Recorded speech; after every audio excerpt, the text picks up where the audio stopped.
I'm going to read the bio. Okay. It's all All you. right. All right. Welcome, everyone. My name is Nicola Battle, Information Technology for the Durham County Sheriff's Office, and I will be your room host today. This awesome session was provided by our sponsors of Carolina Advanced Digital. Carolina Advanced Digital is a nationally recognized leader in technology, infrastructure, and security solutions. Family owned and operated since 1985, the company provides exceptional engineering services, products to government, education, healthcare, and commercial clients across the United States, including Fortune 100 and 500 companies, the Department of Defense, and civilian agencies. Headquartered in Cary, North Carolina, Carolina Advanced Digital Services client nationwide. Our moderator for today's round session will be Todd Shanley, the Chief Information Officer from Cabarrus County. Todd, I'm going to turn it over to you. Hey, Nicola, thank you. Appreciate it. You're welcome. Hey, so just so everybody knows, moderator means I'm not going to do all the talking, so this is on you. I just flipped through the list. There's plenty of you that I know well out there that can add a lot to this conversation. So I think the goal is to just kind of get it kicked off and have this as a conversation around cybersecurity frameworks. I don't recall who requested this topic, but I do remember going through it and going, well, you know, that'll be an interesting one for this group because we have a lot of groups who are struggling from one end of the spectrum to the other. So I'm just going to kind of start off with, you know, has anybody adopted a specific cybersecurity framework that they'd be interested in sharing and talking about? I know that we've tried to align to NIST as much as possible, but, you know, trying to do all that and, you know, do your job on a daily basis is probably hard enough. But just kind of start there and kind of branch out. So what are you guys thinking?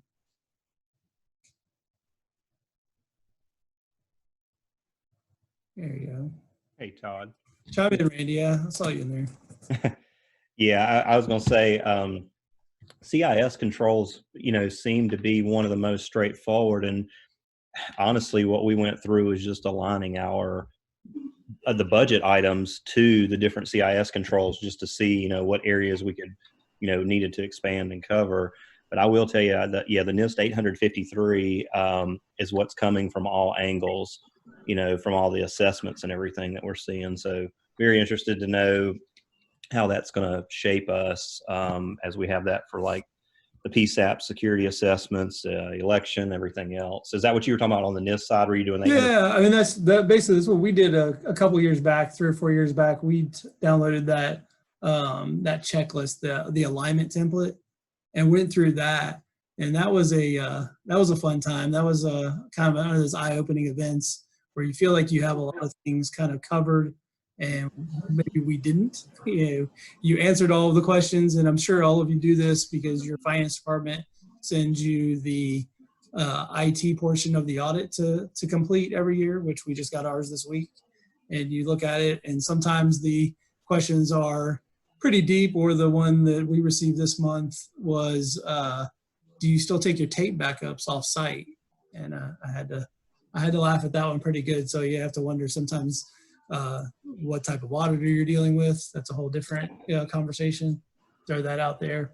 But yeah, the CIS controls is another one that we're looking heavily at. I think that those 20 items, I think, break it down cleaner. I think it's a heck of a lot easier to follow in a local government format than the NIST that, you know, I think that they put it one of their, you know, formulas or their manuals that you have to have an engineer to decipher. But yeah, it's definitely an issue. But so is anybody using the CIS as a background as well?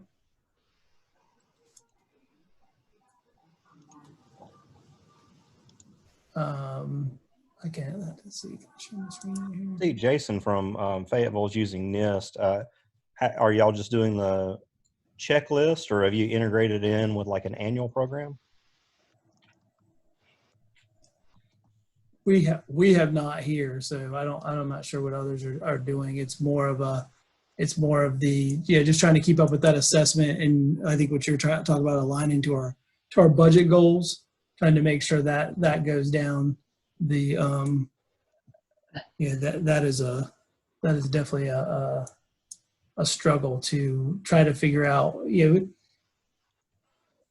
When they talk about, are you covering these specific areas? If you think back 4 years ago, how many people were doing MFA out of the box, and that was a question on the survey 4 years ago. And outside of CGIS and public safety, a lot of us were just trying to keep up. MFA has probably become a pretty standard thing for most at this point. That is pretty easy to do. I imagine that's a topic that we could probably spend 20 or 30 minutes talking about as well. Is MFA, password management, and single sign-on is one of those areas that NIST and those frameworks talk about. But yeah, and I want to mention too, this is Jason from the city of Fayetteville. We have kind of adopted many. I think COVID was another one that we kind of used during that development process as well. But I think, if you, like for our incident response and our risk management, NIST has been one of those ones we kind of refer back to a lot when we develop those policies and controls and so forth. Yeah, that's interesting you mentioned COVID, because that came up when I was just doing a little research to kind of come up with some topics to talk about.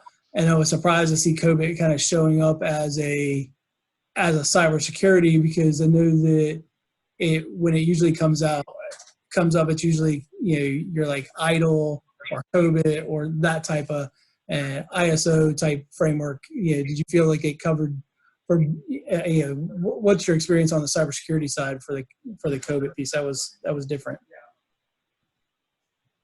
Well, I know a lot of our project managers, they typically go that route, it seems like, Okay. when we do project development.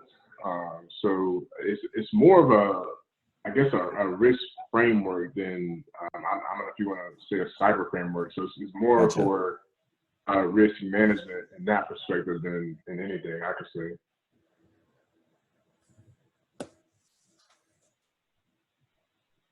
Very interesting. So some of the other, I guess, not to kind of branch off from that. The other, there's a lot of people doing this because it's compliance driven. I think Randy kind of mentioned a little bit of that with all of the. And I know we all got the email probably late in the year because of Homeland grants that everybody needed to rush out and fill out the assessment document to be able to, at least start that assessment with Homeland. Yeah. A lot of you guys looking at that because of this. Mm-hmm.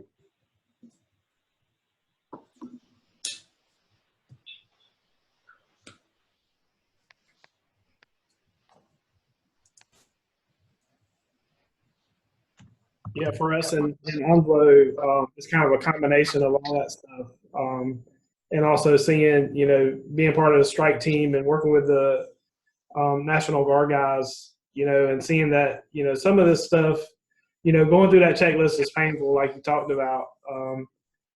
But you can kind of see, seeing places that got hit, how, if you kind of at least try to follow some of those rules, it can really be helpful. So we try our best, but some of the stuff, obviously breaks other stuff.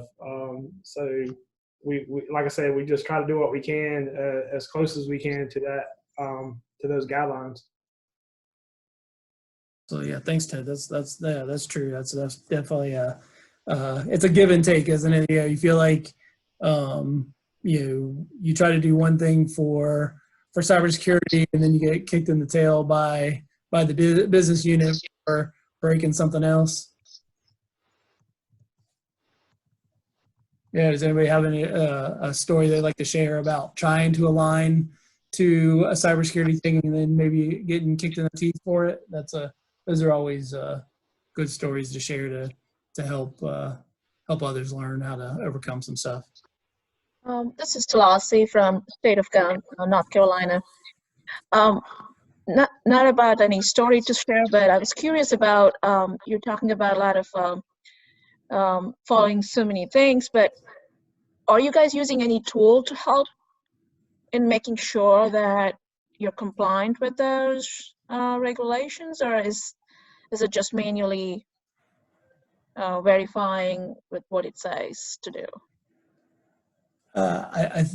In my experience, it's been more of the process of filling out a checklist and that validation. I have an automated tool.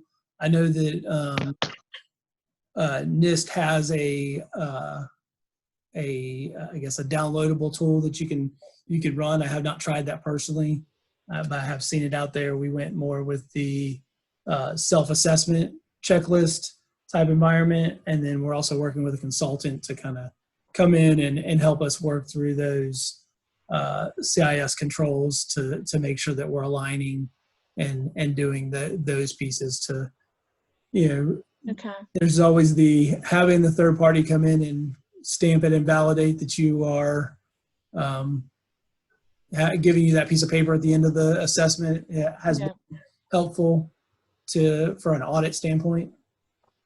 Okay, got it. Yeah, we've used third-party vendors, consultants to help with ours as well. Okay.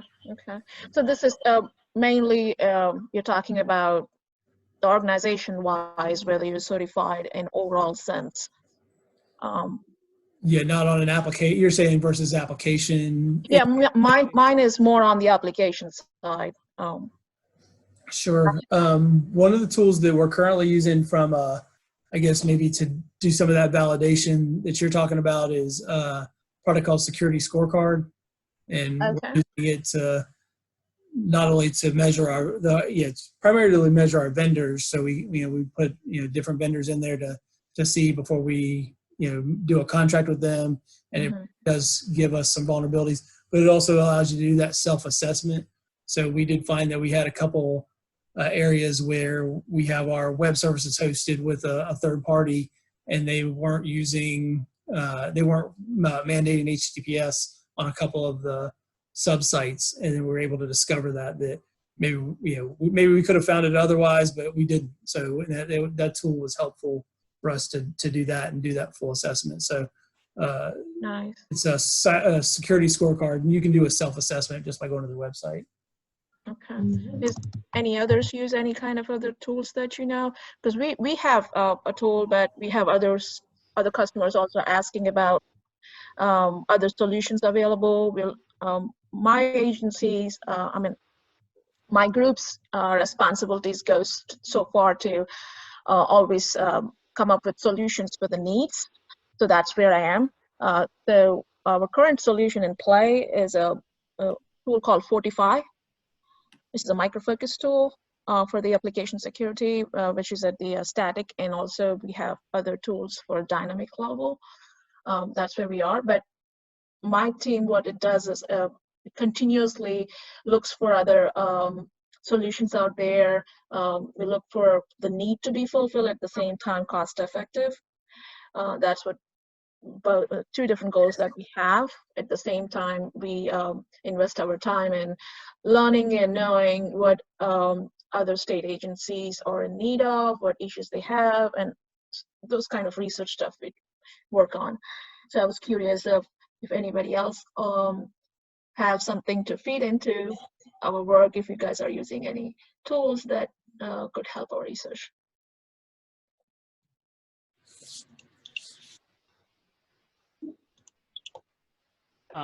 This is Matthew with Carteret County.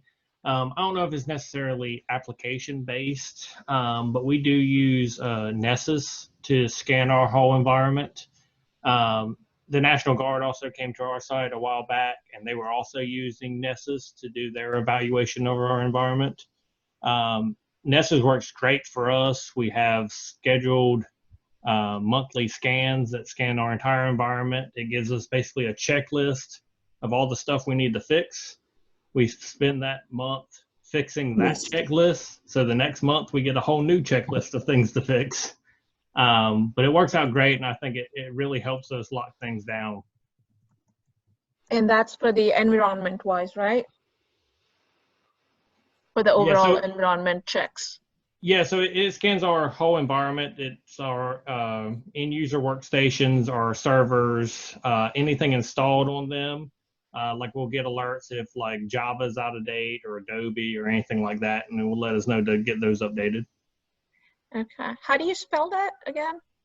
It's Nessus. It's NESSUS. Oh, okay. US. Got it.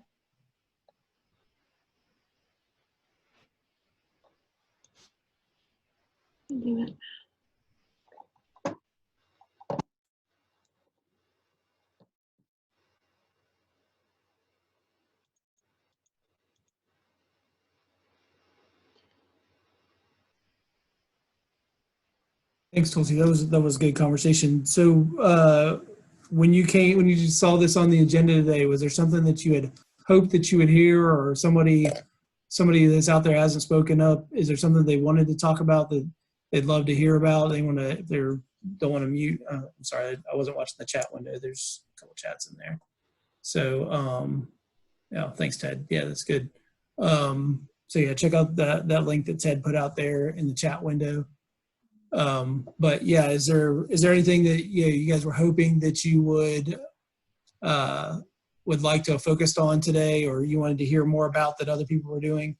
I know from a framework standpoint, more of a compliance side, that a lot of us have to focus on HIPAA. I know GDPR isn't particularly something we have to focus on, but I know that's out there. And then whatever that new California privacy standard is. So those are also things that I know that are popping up, but often I'm asked, when I'm talking to vendors, is there some kind of compliance step I'm trying to achieve? And honestly, my compliance step is not get hacked and not lose a bunch of dollars. So that's the that's always our focus. Less, the HIPAA standard is obviously a requirement, and there's some paperwork that usually goes along with that. But from a real world standpoint, that's usually our that's our hope. Anybody have anything they'd like to share around that?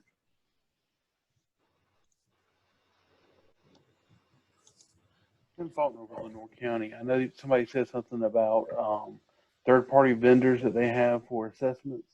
Is there any of them that they recommend in the areas around here that are good ones to contact for those assessments? CIT is the one that we're working with here out of the Charlotte area. I'll be glad to post their contact info here in a second. We use City of Fayetteville. We use Agio, AGIO, and one of their offices is based out of Raleigh.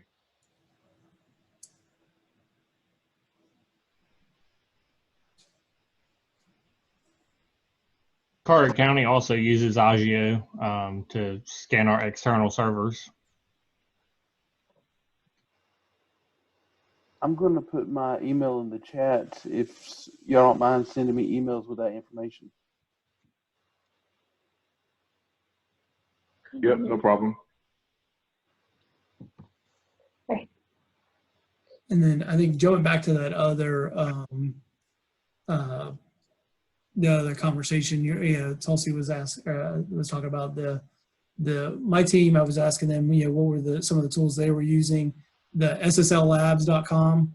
Not sure if anybody's used that, but I know that we were troubleshooting some issues from Qualys. Yeah, it's a tool provided by Qualys that has been really super helpful in troubleshooting some of those harder to find or harder to understand issues that we're doing. So we're using that a good bit. Yeah, we are using that too, and it kind of to echo what Matthew was talking about. We're actually looking forward to having the National Guard come in a couple weeks and do that same assessment for Onslow. But sometimes I feel like we kind of have a never-ending checklist, and I guess that's kind of the point. But we just went through a HIPAA assessment not too long ago, so we got a checklist from them. We're on the BitSite deal, so we're getting a checklist from BitSite. And, we do our annual pen test, on top of the HIPAA assessment. So we always have stuff to do. And, it kind of makes you it kind of makes you think about how much we've changed. I think, at least in Onslow, over the last, 3 or 4 years, how, I mean, I think all of us have probably had to do some security stuff, throughout our careers. But over the last 3 or 4 years, I feel like that's kind of our number one jobs, especially people like me that do kind of the whole range of IT, from hooking up keyboards to firewalls. But to me, it's just amazing how much more time we're spending on security. And, I think we really need to kind of push to our leaders that they need to maybe add more positions, or just realize how much more time we're having to spend on this kind of thing. Absolutely. Yeah. We have been very lucky. We do have, it's not a full, CISO position, but we do have an administrator now that's, his whole job is dedicated to cybersecurity. So, and I the poor guy, every day, I feel like there's a new tool or a new thing we're throwing at him from, and then on top of that, he can't do it all.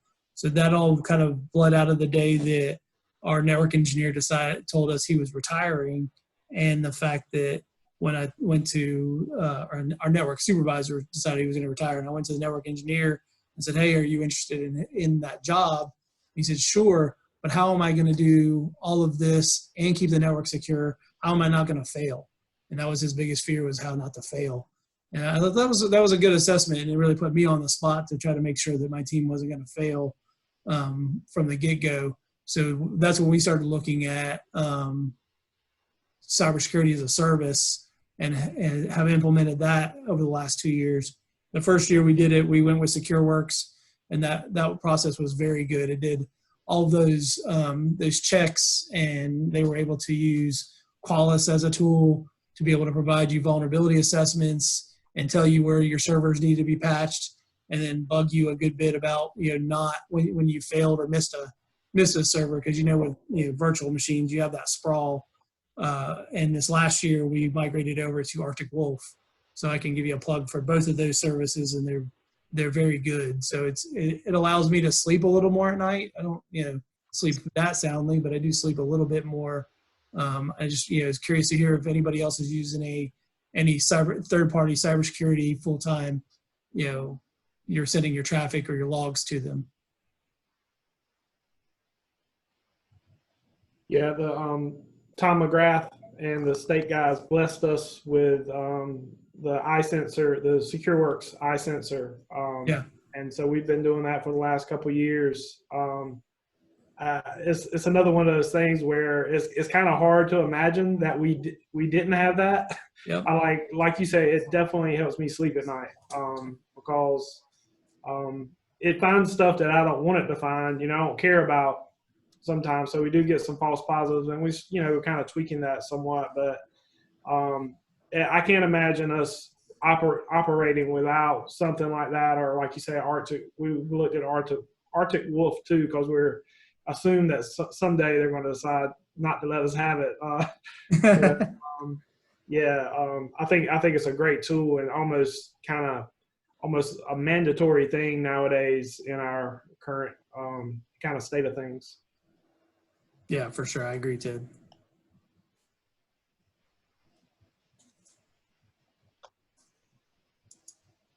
Anyone else doing anything around cybersecurity that they'd like to share? It's kind of gotten off the frameworks side, but there wasn't. I honestly didn't think there was a lot that all of us could share, because honestly, I don't know. We can go all the way back to the beginning. Who has a compliance officer? Raise their hand. I don't have one of those, and I feel like we're blessed with a lot of staff throughout the county, and that's not one of the things that we've been given yet. We're looking for another thing that we do with Agio that we just started. It's not fully fleshed out, so I can only speak so much to it.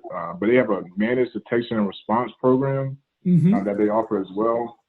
And that program basically is like part of it is setting up a SIM in your environment, so you can collect and aggregate all those logs from your firewalls, your endpoints, and so forth.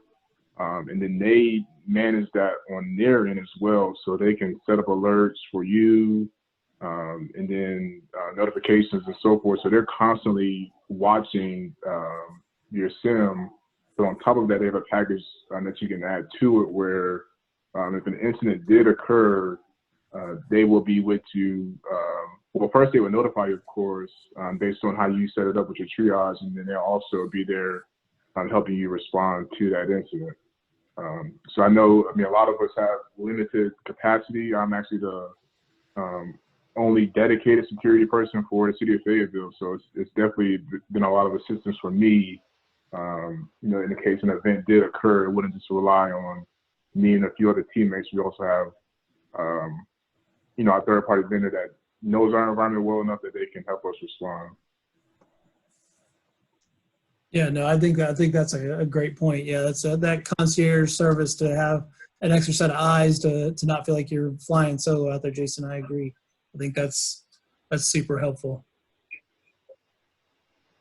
I've talked to those ladies at Agio a good bit. I think they have a solid platform, and they're very active here in Nickel Jesus. So I didn't get a chance to flip through the entire list of sponsors, but they usually have a booth. So I would flip over and see if they're one of the sponsors this time, and if you get a chance, drop it. Yeah. Kathy, I'm not sure if Kathy is the one leading that this time or not, but she's a good point of contact. She's been doing it for some time now. She's very easy to work with, so she's a good point of contact. Great. This is Chris Wallace with Buncombe County. Chris. So we're actually, I think, one of the few counties that has a dedicated team. I actually have a small staff that does nothing but cyber. Everything's in-house. We don't outsource anything.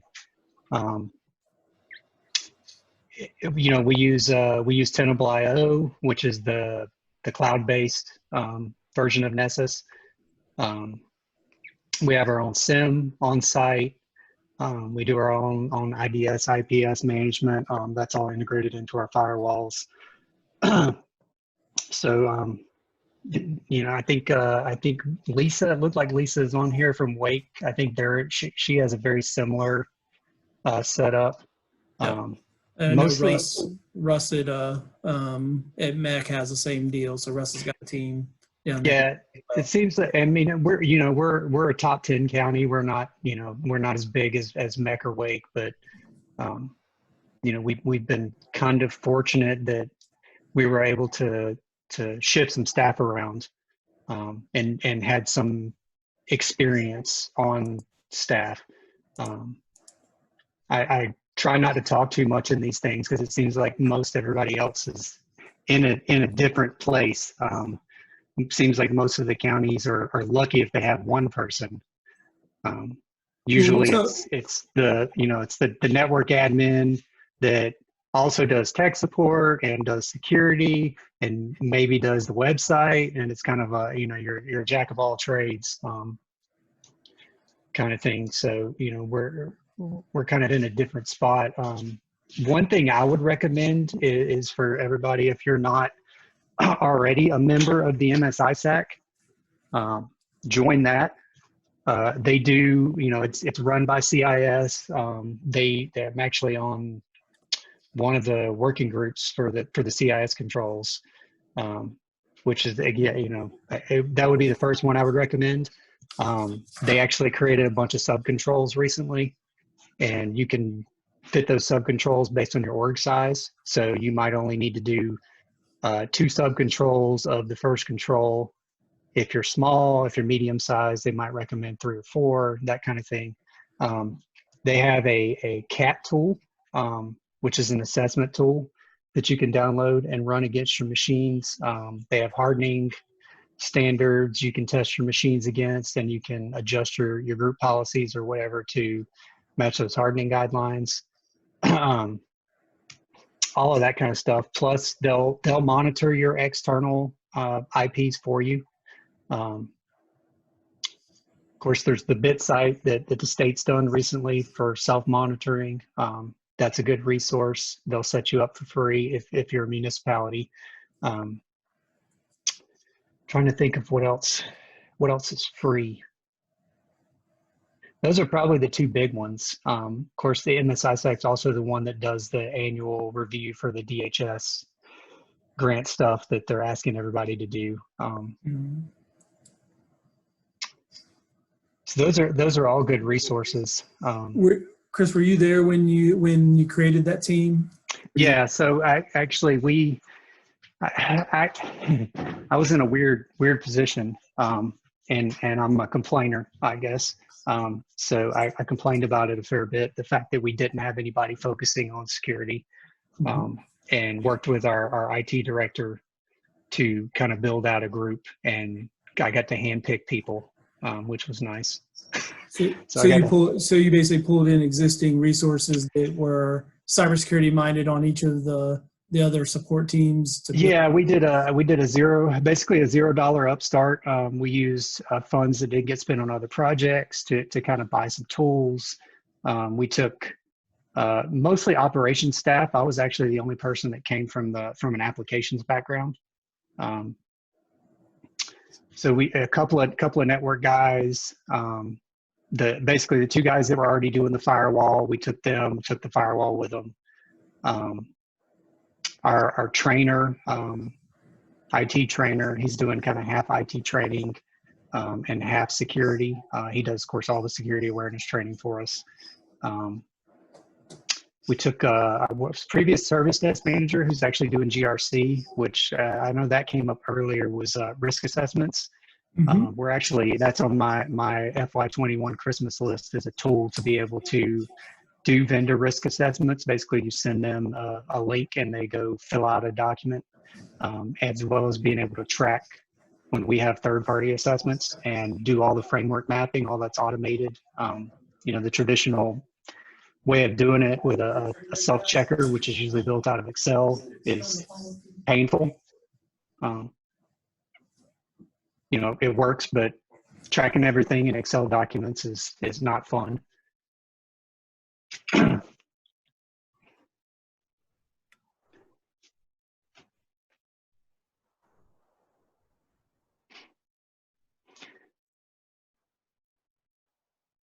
Todd, you're still muted. Yeah, sorry. We had real world stuff happen in the room here. Sorry, I just had to mute for a second to jump into the good news, bad news of not being away in Wilmington. Yes, yeah. Thanks, Chris. No, I think that's super helpful for the folks to hear about how you went about pulling together a team. I think it's all of our dreams to be able to build something out to be able to support and not have trying to band-aid it all the time. I think Ted and I have talked about that in the past. Of you feel like you're kind of constantly just sticking your finger in the dike and hoping you're in the next time. Okay, well now I'm going to focus on storage today, and now I'm going to focus on security, and then I'm going to focus on client stuff. And so it sounds like that's a really good approach. I think that I'll put you down for a session for the fall. Since I will be up in your neck of the woods, you can drive on over and give us a tutorial on how to build out a good cybersecurity team. That was great. How about somebody else? Does anybody else have anything else to share or to bring into the conversation?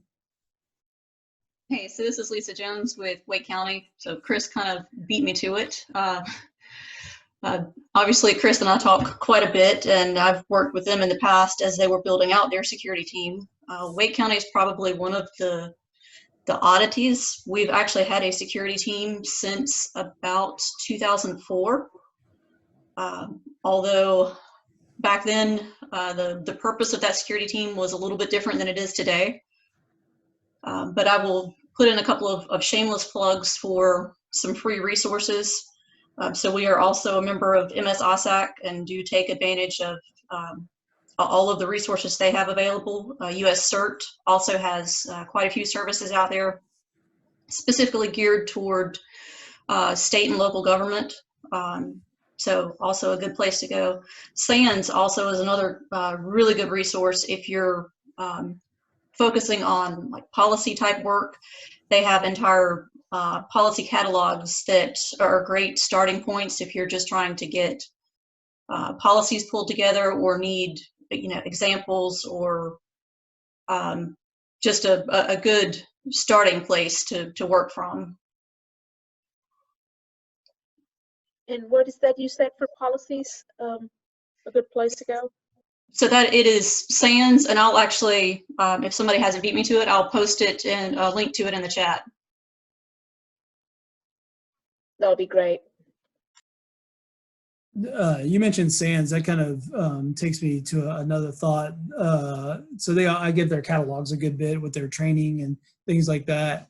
For those of you who are running full security shops, is there is there a certain level of training that you hope to get your folks to, and is there a certain level of training you don't get them to so they're not so marketable to leave local government, or how do you manage that? Would you be willing to share a little bit of how you manage that process?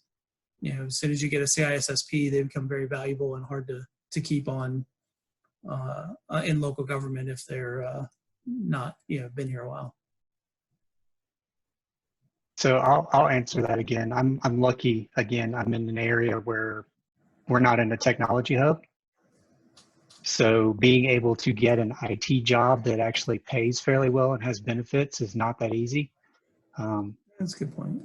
So my people, yeah, we do. The MSISAC again offers a biannual SANS partnership where you can get SANS courses at half price, which they're stupid expensive otherwise. Sure.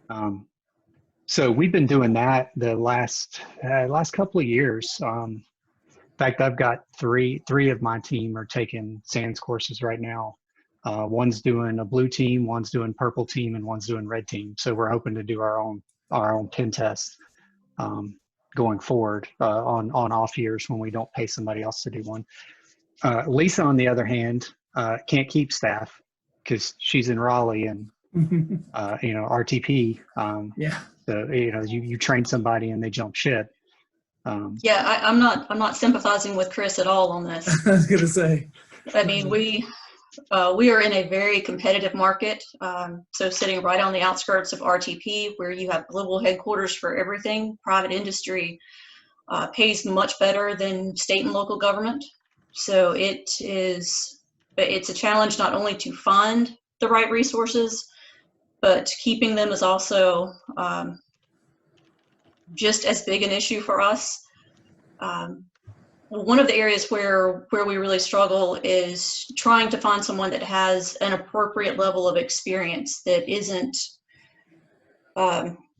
getting snatched up by various organizations. And we find a lot of people that are interested in getting into state and local government type positions that are extremely specialized in one area or another, but not necessarily having that broad overall experience, which is something that we really need on the security side. Because, I mean, in all honesty, to end up on the security team, you pretty much need to know how to do everyone else's job in IS to a certain extent. And it's very difficult to find somebody that has really worked their way up through the ranks from help desk, desktop, servers. They've worked with network team and have that good overall understanding of IS in general. And this is one area where I absolutely hate the commercials you see on TV every other day. 6 months and you're a cybersecurity specialist. You can come out of school, never touching a PC and turn into a security engineer and expect to walk out making 150 grand. Yeah. That's not going to happen. I will say one of the benefits we do have in Wake County, so we have some very strong partnerships with Wake Tech.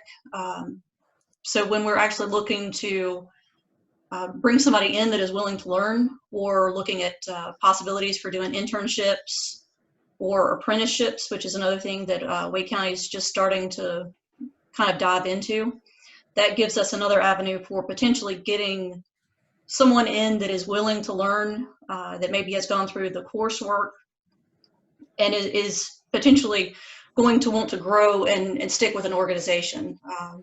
It is rather difficult to convince somebody this day and time that you're going to stay at the same organization for 30 years, but we'd like to try. Thank you both for sharing that real world perspective. I think I'm kind of in between both of that. Just being outside of Charlotte, we lose people fairly quickly to dollars. And while it's still nice to live here, I think Chris has probably got it best of all of us. So that's good. Trying to look over my other topic starters here. I'm looking for some help. If anybody has anything they would are hoping to get out of this or haven't heard yet today, or a tool that they really enjoy using around cybersecurity, that might be a good moment to wrap up with.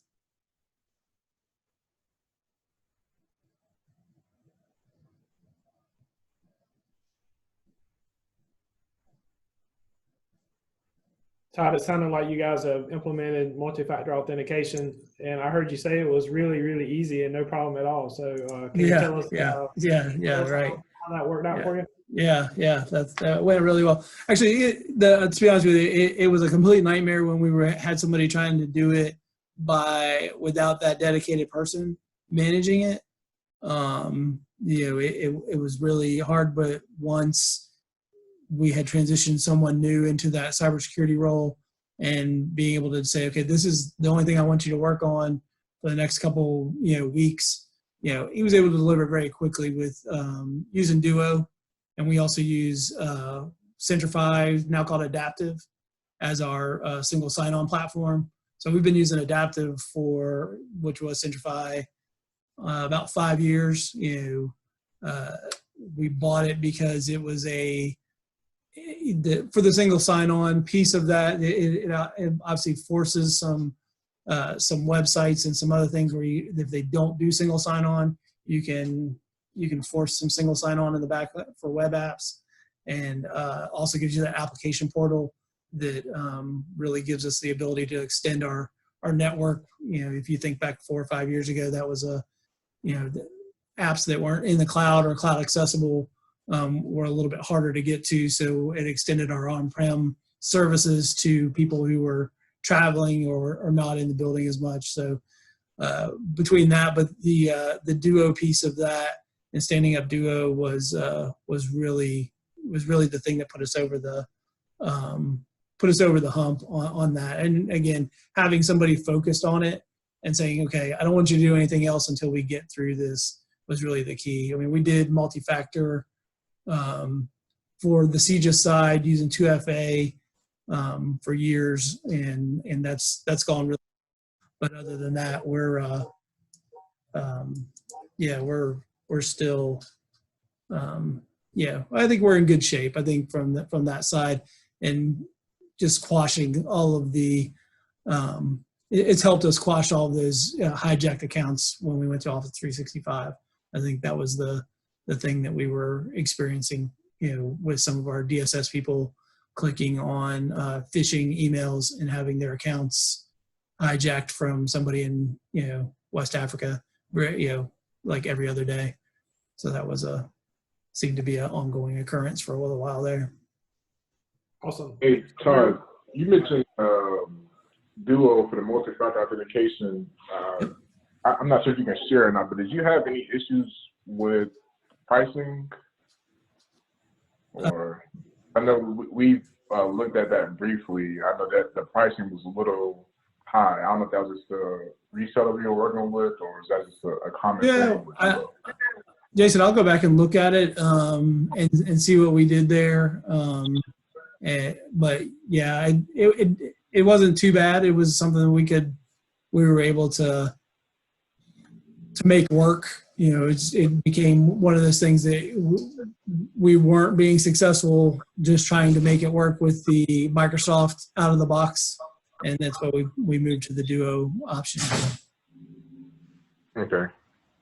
But Thank you. I'll get some info for you and email you.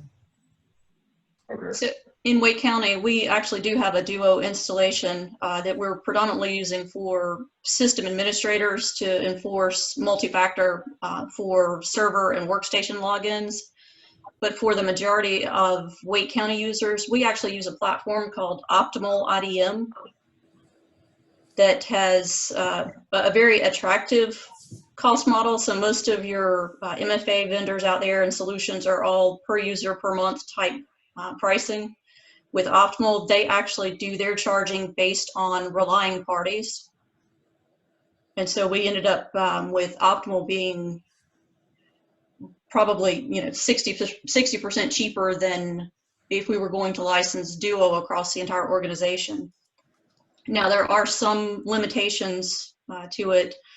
I can tell you it's not going to be as easy as Duo to stand up and get up and running. They do tend to be kind of a niche performer in that particular arena. But if you're looking for something that is a little more cost effective, you may want to check them out. Thanks, Lisa. It sounds like we're a couple years behind you, Todd. We're also an adaptive customer, and we're really happy with the way it's working as far as federating our Office 365 instance with them. We've got multi-factor authentication turned on just for IT at this point, and we're using the adaptive offering for that. But we did look at Duo. We might, depending on how it goes, we might look at something else. It's going pretty good for us, but we're just not sure exactly how we want to roll it out yet. I'm kind of interested in what factors you guys are using. Are you using cell phones, using USB keys, or whatever else?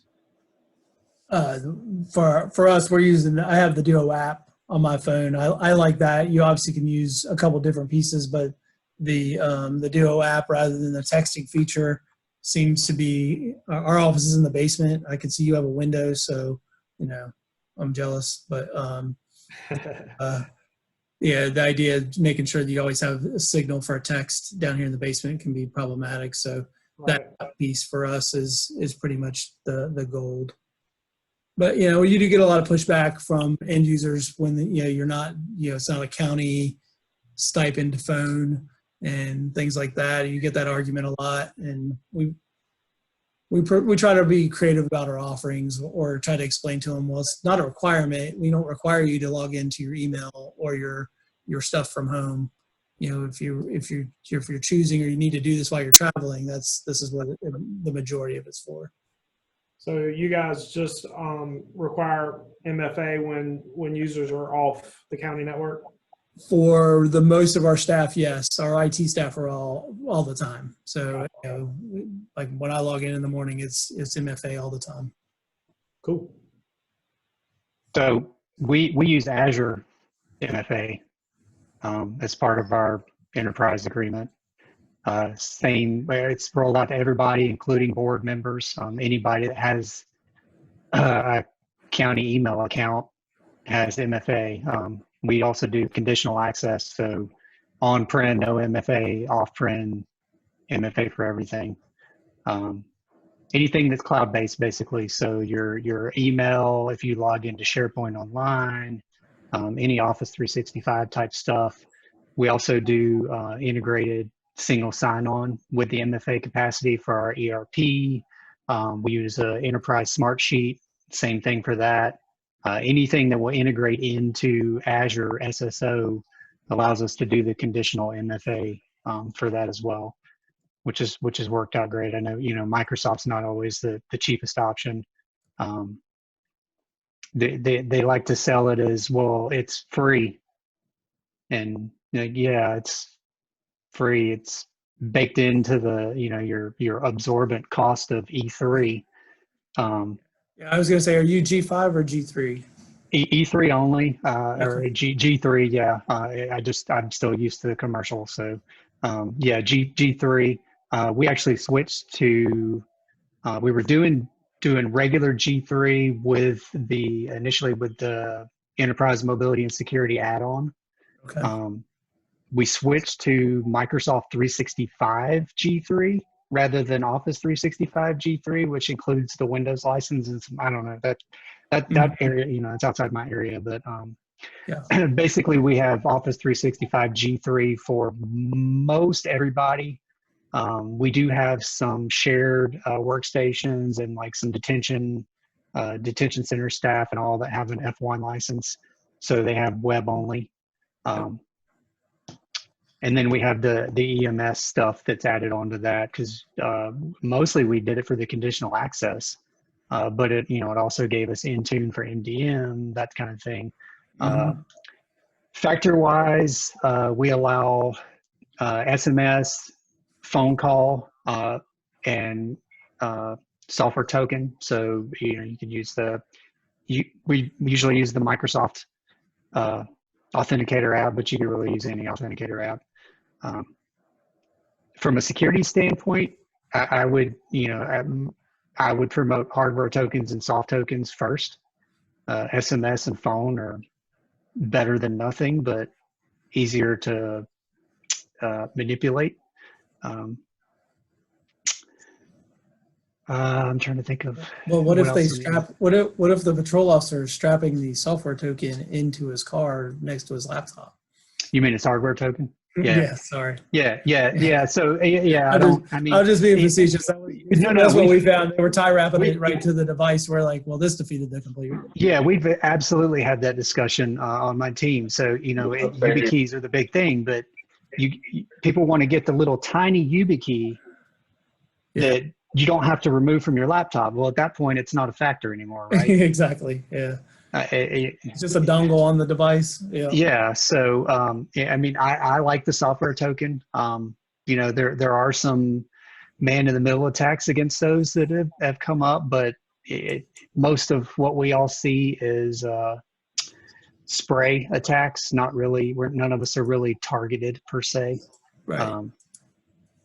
So we had some headache, I think, with it, particularly with like elected officials.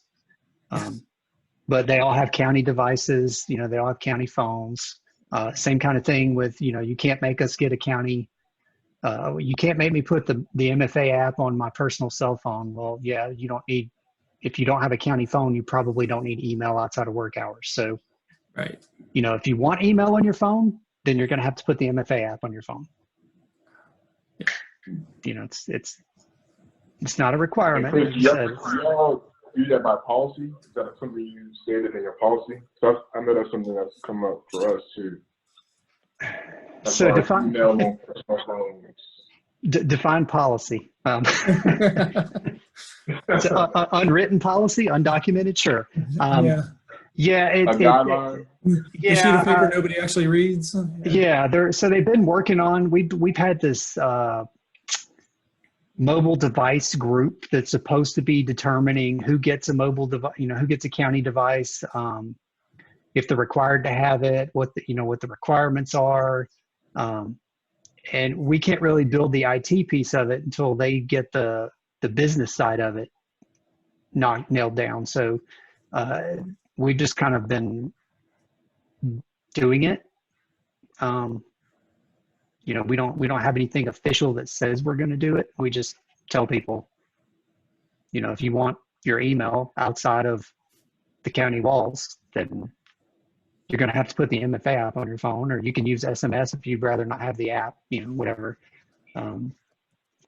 Once that gets in place, then we'll hopefully have a written MDM policy,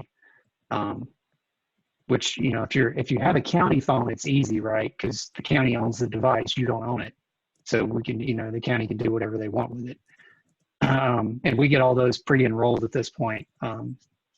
They actually come from Apple, already connected into our MDM. And we can, we push the Intune company store down, and we can push Outlook and the configurations and all that stuff. We can keep you from copying and pasting out of Outlook into some other app that's not county, it's not a county app. Then you get into the MAM side, which is what would happen on a personal device if we were to allow people to install Outlook on their personal device, which kind of containerizes things. We can wipe the container. We can't wipe the device. We can't see your personal photos or anything like that. So the app management versus the device management, it's kind of newer tech, I guess, but there's a little bit of a separation there. Of course, people they get a message saying, Buncombe County has access to wipe this piece of your phone, and people freak out. They're like, oh, you can see my photos. I'm like, Yeah. No, it actually says right there that we can't see any of your photos, but you know, it's a cultural issue. It is. Everything, you know, technology, we can do lots of stuff with technology, and that part's easy. It's the cultural problems and the administrative side of it. And, you know, Lisa maybe has better input. She's been doing this a little longer, as to how they've had luck with policies and whatnot. But, you know, for me, we've been able to do lots of really cool stuff with technology.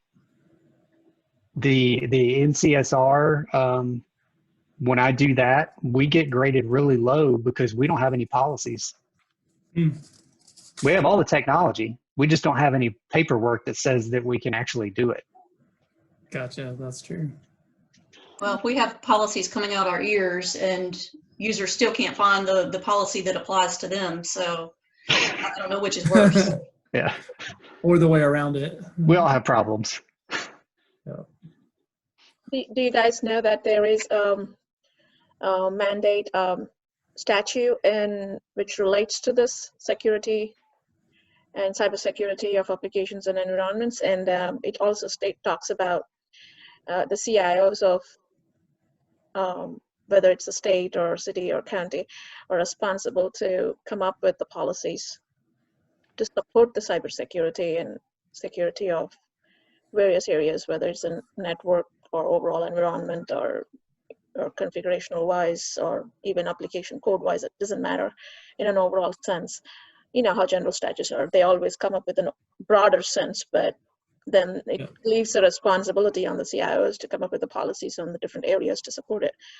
So state does have policy, but unfortunately, I joined here almost 8 years ago at state. I came from private world, and I was so surprised because I was keep on asking, is there any policy for me to look into and then start from there?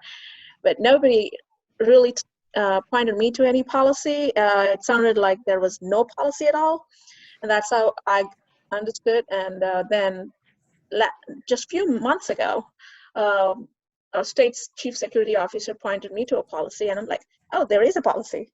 Okay, and then when I took that to a big meeting with a bunch of management on it, there were a lot of surprises. And then slowly people started learning, oh, there is a policy. Okay, now there is a policy. Now I have a way to say, okay, now there is a policy. Let's work on implementing that. You know, it's funny how that goes, but people are definitely putting a lot more interest than what I observed when I first joined here in first few years.